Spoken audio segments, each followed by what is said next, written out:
What a great moment there for Kevin Mawae, former LSU standout, New York Jet, Tennessee Titan, Seattle Seahawks, 16 years in the league, 8-time All-Pro, 8-time Pro Bowler, 3-time finalist for the Pro Football Hall of Fame.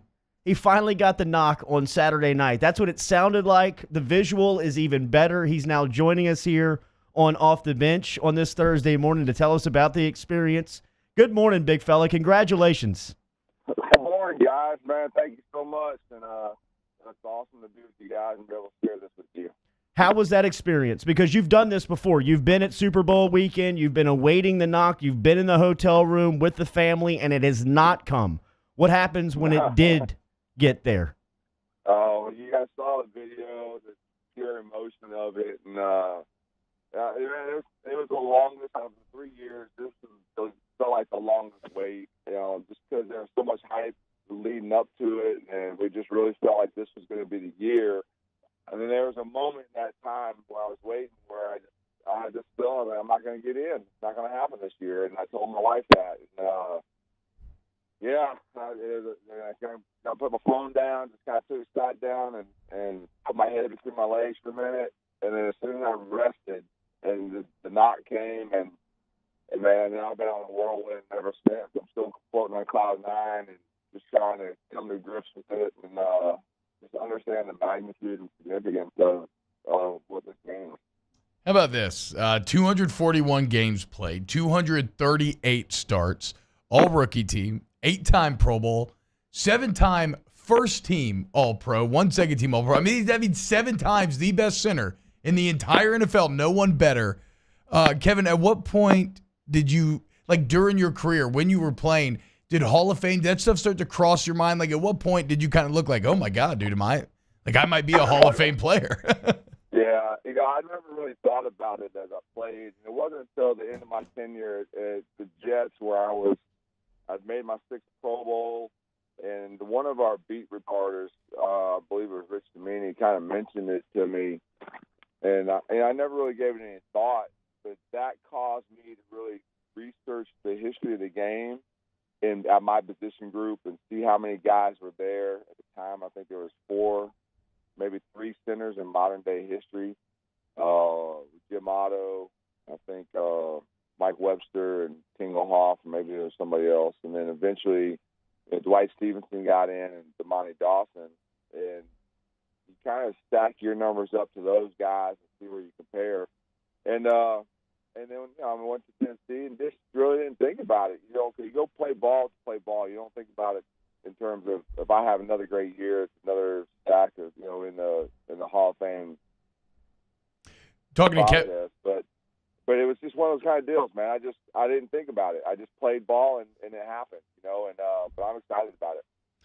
And so what was the best part of the weekend? Was it the knock? Was it some other part? Like kind of take us behind the scenes. Yeah. So, you go there on a Thursday, and that night there's a gold jacket reception. So they'll have current Hall of Famers that are there, and you meet sponsors of the Hall of Fame. And they always have one guy that's a gold jacket member that will stand up there and tell you the significance of getting into the Hall of Fame and what it meant to him. And that was pretty cool. Luncheon was really neat the next day because every gold jacket that's at the Super Bowl is at that luncheon. And they introduced the semifinal or the finalists. And you look around the room, and all you can think is, oh, my gosh. Yeah. That's Michael Irvin. That's, Kenny Easley. That's James Lofton. That's, Anthony Munoz. There's Damani Dawson. Every time you turn around, it's just another football god in the room. And it's like, I'm up here with these guys, and then the biggest thing, obviously, is when you finally get announced at the honors show that night in front of, the whole country. You come out and they introduce you. You're on stage. You look across the audience, and all the gold jackets are standing up and clapping for you. But the best part is at the end of that introduction, all the guys that are in the Hall of Fame come up on stage and they love on you, and the best thing that they say to you is, welcome home, you're part of our family. Wow. And what a fraternity. Cool. Wow. What is that, man? What a family, dude. All right, Nick, give me one guy you met that wowed you this weekend? I can't give you one. There's too many of them. It's really. I mean, think about this. If you're a kid, I don't care what sport you are. If you're a basketball player and you grew up knowing that Michael Jordan was the greatest of all time, and all of a sudden you're standing next to him and he's hugging you, telling you, "Welcome to the family." Holy cow! Now, what do you do? Yeah. I mean, I got chills. I say that, George, I know you're a basketball guy. For me, it's like it's every one of those guys. I grew up watching all those guys.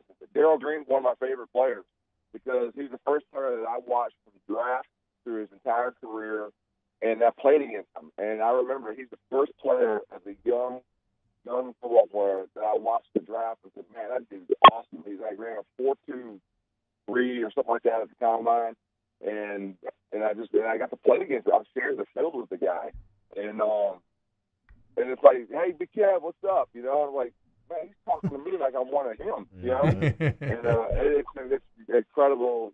So if you think about one guy, it's so hard to do that. I played for a Hall of Famer, Mike Munchak, and he called me. I sent him a text and all, and like I went down the top 10 people I needed to let know that I got in, and all I said was, "We're in."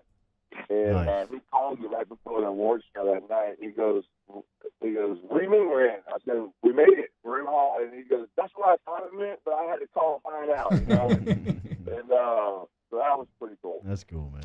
Kev, what was it like, man? A heavy Louisiana presence in this Hall of Fame class with yourself, Ed Reed, Johnny Robinson. Did y'all kind of discuss that at all? What was that like?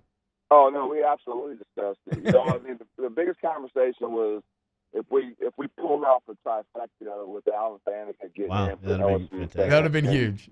Yeah, and it didn't work out that way, and Alan is such a gracious man, and we saw each other after the awards ceremony, and I just came up and we hugged each other, and you don't know what to say to the guys that didn't get in, and Alan's like, "Man, it's okay. I'm proud of you. I'm happy for you." I said, "Next year's your time, man, and I'll be up on that stage, but I'll be waiting for you." All right, sorry, go ahead. No, and that's what it was, and then you learn about Johnny Robinson.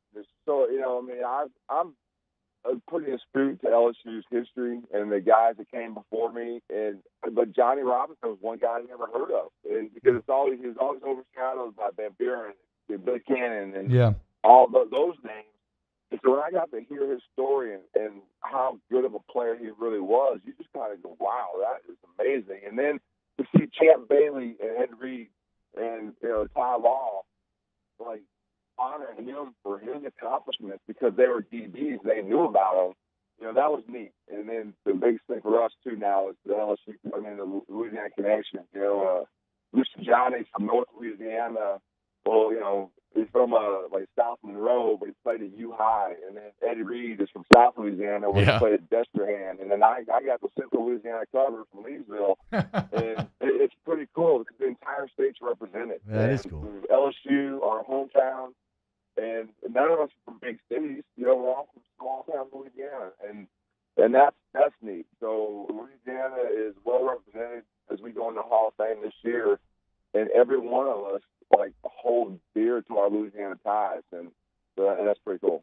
All right, a couple orders of business. Do you have to choose a team that you're going in with? No, you don't. They recognize every team that you played for. Right. So, whenever Kevin Mawae was Dallas Seahawks, New York Jets, and Titans. But for marketing purposes and stuff like that, you have to pick a team where they sell merchandise, the colors, and all that. And for me, it's the New York Jets. I spent 8 years with them. Definitely. And that's where the majority of my Pro Bowls, All Pros, all that. That's where I made a name for myself.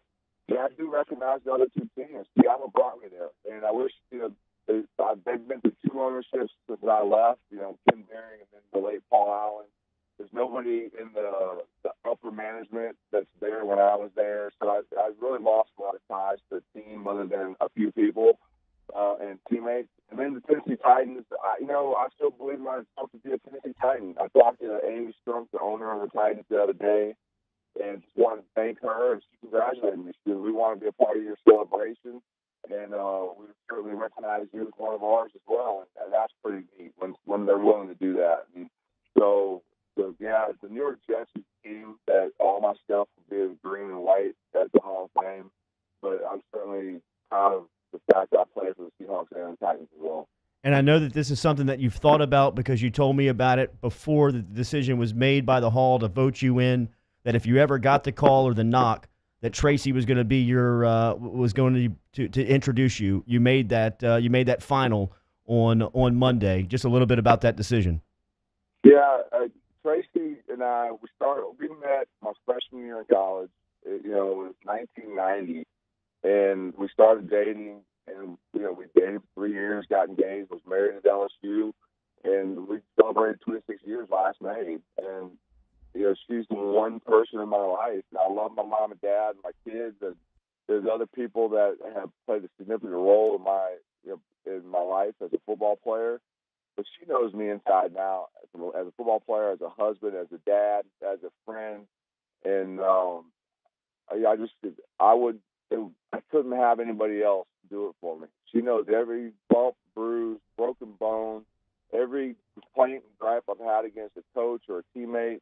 She knows everything there is to know about me inside and out. And she deserves it. She's a part of it. She's a Hall of Fame wife. And I mean that in every regard. And she is the epitome of a Proverbs 31 woman, a righteous woman.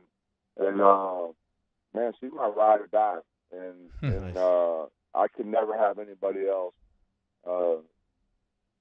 bestow that honor on me other than her. Talking to Hall of Famer Kevin Mawae. Kev, are you going to wear the gold jacket on recruiting visits, like when you go in home? Well, I'm not allowed to be off campus and recruiting with my role at ASU. I'm an analyst, so I can do on-campus recruiting when they get here. Okay. But you can bet when the family comes in and they see me come to the cafeteria and I'm doing, I might have a gold jacket on. It definitely helps. And I actually spoke to a prospect last night, and I asked him, "Did you watch the Hall of Fame thing?" And the crazy thing is, some of these kids don't know. They're from such remote areas and country areas. He says, "No, sir, I don't." I said, "Well, I'm in it." I got elected to the Hall of Fame this week. Nice to meet you. A link to it. Yeah. And he sent me a text back. That's so cool. I'm so excited and whatever. And then it's funny because I have one prospect. He actually signed with us, and he's coming here, in May. And he said he called me, and we kind of talked. He said, "I'm so happy." I said, "Why?" He said, "Coach, I had a dream that you were standing in front of the door in your hotel room, and you got a knock." Damn. And this is like the week before the Hall of Fame, before the vote, and it happened. And man, he was one of the first people I let know. I sent him a text that said, LD, we're going in, man. We did it. And I called him a prophet. And it was awesome. That's awesome, man. Yeah. That's you awesome. Bet, man. I'm going to wear gold everywhere. I'm rocking a gold sweatshirt right now. All right, so probably the smartest decision you made post-playing career was joining the radio show on Morning Drive on ESPN Baton Rouge. Will those guys get a shout-out in the Hall speech? I will hope, man. I'm writing names down of all the people. Sounds like a no. That sounds like a no. It's a lot of preamble. The Center of the Week segment's no longer a part of the radio process. Oh, man. Those were the good old days, bro. Yeah, man. And, it's funny because Matt Moscona asked if I was going on a show when I got inducted. I said, yeah, but you got to do the show from Canton. And he I saw it on the other day. He played that interview. And so y'all just need to take everybody up to Canton, and we'll hit it all up. And I'll give you a shout-out in Canton. How about that? Mawae, congratulations to you and your 100%. family, man. I know that this has been an honor that you've been waiting on and humbled to receive. It's been fun to watch this as it's been bestowed upon you. Congratulations to you and your family. Thank you for the time this morning. Hey, guys, appreciate you, man. Love you, Jordy, and all the people in Baton Rouge. Thank you guys so much for the support. I can't explain how thrilled I am to represent Louisiana, LSU, and the people of Louisiana. It's such a blessing. Y'all take care. We couldn't think of a better representative. Thank you, Kevin. There he is, Kevin Mawae, Pro Football Hall of Famer, just announced last weekend. We went long there, but we'll be back and close out hour number one.